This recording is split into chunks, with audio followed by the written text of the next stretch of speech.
Alors pour le coup, on va partir dans cette lignée. Avant d'apporter des solutions, les agriculteurs peuvent être confrontés à une restriction européenne. Jessie Le Sort, est-ce que tu peux nous en parler de ce qui t'amène, entre autres, dans cette émission? Tu es obligé aujourd'hui d'arrêter ta production, mais de quoi exactement? Alors, avec mon associé Delphine, donc on a une entreprise agricole qui s'appelle le Potager des Mornes et on a créé notre propre marque de boisson qui s'appelle Kéfoui. Ce sont des kéfirs de fruits, donc c'est une boisson qui est pétillante, qui est naturellement pétillante, une boisson fermentée sans alcool que vous voyez là, et qu'on produit nous-mêmes avec des produits de notre exploitation. On a reçu fin septembre une visite de la répression des fraudes concernant 2 sujets. Donc déjà, le premier sujet, c'est à propos de la fleur de pois bleu qu'on appelle Clitoria ternatea ou pois papillon que vous voyez un petit peu, qui est un peu en on va montrer, on est organisé, on va montrer effectivement ce que c'est. D'accord, donc c'est une fleur bleue que les gens connaissent ici, qui était produite ici, parce qu'il y a beaucoup de personnes âgées qui me disent « Ah oui, mon connaît tiflette, machin ». Il y a qu'à créer ça, fleur doudoune aussi, donc je vous laisse deviner pourquoi, vous voyez la fleur. Et en gros, cette fleur, on l'a découverte avec mon associé Delphine en Thaïlande, puisqu'elle est très utilisée en Asie, que ce soit en infusion, en colorant alimentaire naturel. Et c'est une fleur qui a comme propriété, qui est antioxydante, relaxante, et qui est bénéfique pour les yeux. Donc, d'après des études qui ont été menées en Asie, également aux États-Unis. Quelle est la problématique, Jessie? Parce que c'est vrai qu'il faudra aller très vite. Donc, j'y viens.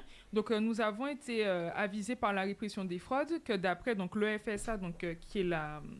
Je vous donne exactement le sigle. Exactement. Pendant que tu es en train de rechercher, alors, nous avons contacté la répression des fraudes. Alors, il faut le savoir...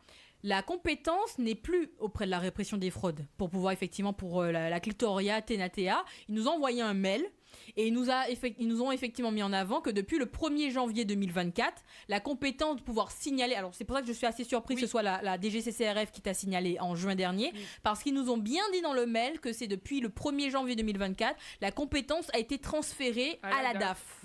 Oui. Donc, le FSA, donc, c'est l'Autorité européenne de sécurité des aliments.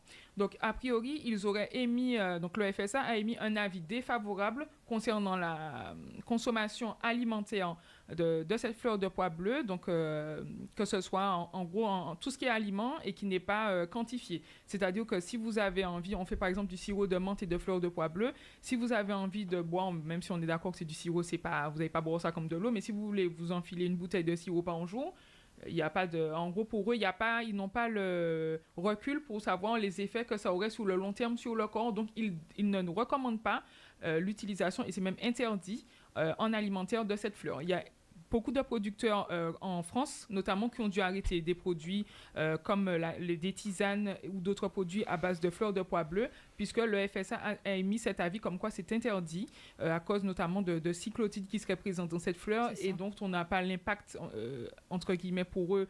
Alors qu'il y a des études qui ont été menées. On n'est pas arrivé avec ça. Il y a des études qui ont été menées aux États-Unis.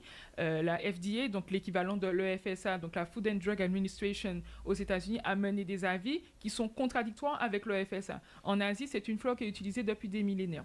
Alors, c'est intéressant de pouvoir poser la question. Pourquoi on a soulevé ça dans des Calais Crabes-là? Parce que certains peuvent se dire que c'est promotionnel. Pas du tout. Il y a beaucoup d'agriculteurs que nous avons déjà reçus sur SEM Radio qui utilisent justement cette fleur.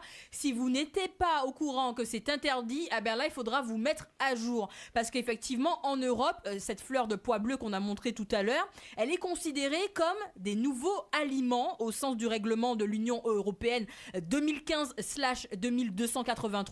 Cela signifie qu'elle nécessite une autorisation préalable avant d'être commercialisée en tant qu'ingrédient alimentaire. Alors c'est pour ça que c'est important de pouvoir l'aborder dans des Calais Crabes là, parce que si tout comme Jessie Le Sort, vous avez dû arrêter, voire même annuler votre production, et vous alliez d'ailleurs lancer une prochaine production, Jessie Le Sort. En fait, notre kéfir, on en avait un à la fleur de pois bleu qu'on a dû arrêter.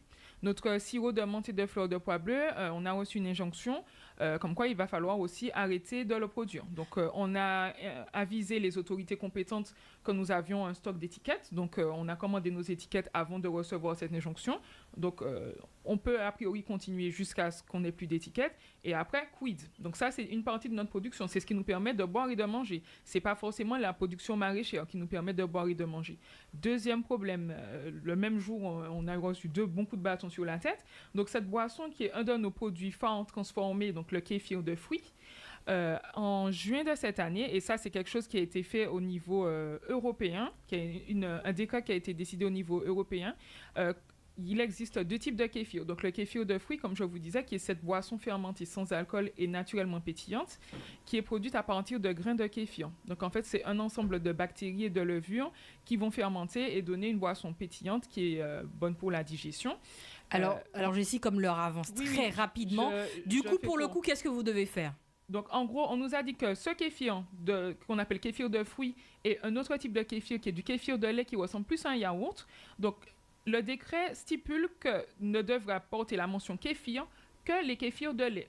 Les kéfirs de fruits, donc les boissons que nous produisons actuellement, ainsi que d'autres producteurs au niveau national, il va falloir qu'on trouve une autre appellation ou qu'on trouve autre chose à dire.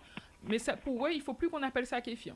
Alors, d'ailleurs, Christian Convert, par rapport à ce que disait à l'instant l'agricultrice, est-ce que vous avez cette problématique auprès de différents agriculteurs, d'ailleurs, par rapport au pois bleu, pois papillon, vous avez eu par rapport à la Clitoria tenatea, est-ce qu'il y a eu ce type de problématique au sein des agriculteurs qui sont au sein de coordination rurale, d'ailleurs? Non, alors moi je suis pas un spécialiste du tout de cette production.